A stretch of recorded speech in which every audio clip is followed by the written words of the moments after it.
Have you ever asked yourself what a man truly offers in intimacy? It's not just his body, not just performance or pleasure. What he gives, often without knowing, is his soul. A soul starved for recognition, hungry for affection, desperate to feel chosen. But this hunger rarely shows itself plainly. It disguises as lust. It pretends to be dominance. It performs as seduction. Yet beneath skin meeting skin, a deeper current moves. At his core, a man does not seek sex. He seeks to be seen, to be held in his wholeness, even in his ruin. Men who kneel before a woman's body with their mouths are not always chasing pleasure. They are reaching for the affection they were never taught how to receive. It appears physical, but it is spiritual. It looks like desire, but it's inherited emptiness in disguise. True intimacy shatters the mask. It reveals the fragility hidden behind the armor, and in that unraveling, Jung's psychology comes alive. The body as oracle, the shadow as mirror, but only to those brave enough to look through the mask and face the raw truth. Jung never reduced desire to biology. He saw it as a sacred dialogue between the conscious and the unconscious. He wrote, "Every act of intimacy reveals more than it seems." To Jung, desire does not begin in the body. It begins in the psyche. Every impulse, every longing, grows from roots buried in the unconscious. Sex is not simply a physical act. It is an exchange of energy, shadows, intention. And when you merge with the wrong woman, what should have been ecstasy becomes spiritual erosion. This is why so many men feel depleted after sex, not because the act was bad, but because they gave without awareness, surrendered without presence. Every time you enter intimacy without connection, you trade fragments of your soul for scraps of validation. The female body is a temple, but so is yours. And when temples meet without reverence, chaos is born. You are not just having sex, you are opening portals, and not all portals lead to light. When a man surrenders with truth, he does not just reveal his body. He exposes the hidden chambers of his soul, the fear of rejection, the insecurity masked as strength, the silence that holds an ancient grief. Real intimacy is not about nudity. It's about internal nakedness. It is in the stillness between breaths where the invisible child appears, the one who always longed to be loved without having to earn it. And that is more terrifying than any physical vulnerability. How many men collapse inside while their face remains firm? The mask of strength doesn't fall with yelling. It dissolves in silence. One gentle touch can awaken decades of abandonment. A small gesture can slice through armor forged in childhood. Jung said, "The unconscious is always speaking." And in intimacy, it screams. The body becomes a stage for unspoken grief. This is why many men pull away when closeness deepens, because true intimacy is a mirror, and not every man is ready to meet the reflection. The collapse of masculine identity doesn't begin with catastrophe. It begins with a touch that slips through the cracks in the armor, and when that happens, something within begins to stir. But that awakening is only the beginning. Most men were taught that giving pleasure is about technique, impress her, prove your worth. But sacred pleasure requires more than skill, it demands presence. To give pleasure can be a spiritual act, a ceremony that awakens what you've buried, that delicate hidden softness, the feminine within. Jung called this the inner anima. The paradox is this: when a man fully surrenders to real intimacy, he does not just touch her, he touches the part of himself he long abandoned. Sacred sexuality is not about control.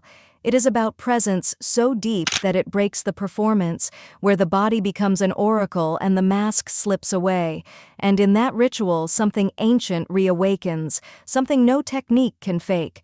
But for many men, this still feels dangerous, because what they seek is not connection, but approval, the silent wish to finally feel chosen. That is not love. That is ancestral longing echoing through the flesh.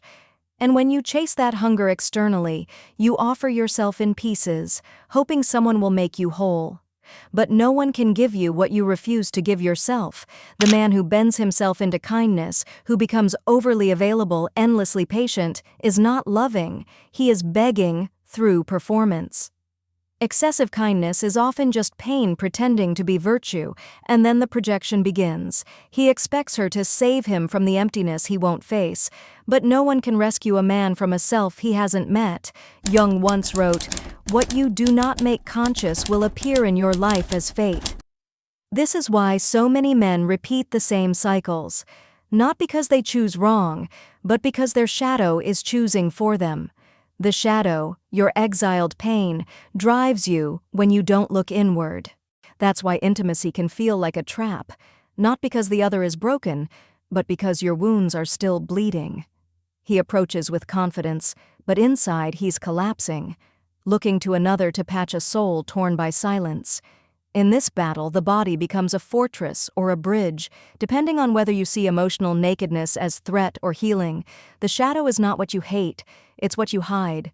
The fear of weakness, the thirst for approval, the ache to be seen. All of it lives inside the unconscious, waiting to erupt through touch, through longing, through the woman you think you desire. He looks at her and makes her everything: lover, mother, savior. But the tragedy is not in loving, it's in needing her to fix what he never dared to heal. That is not love, that is projection, an attempt to outsource self-worth, and every pedestal eventually collapses. When she falls short, desire turns to resentment, not because she failed, but because she was never meant to carry what only he could give himself. This confusion between intensity and love, emptiness and connection, leads men into ruin, because no woman, no matter how radiant, can be a mirror for a man who refuses to look into himself.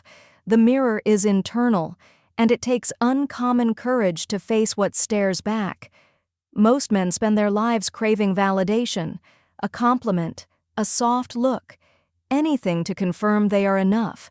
But validation from the outside always fades.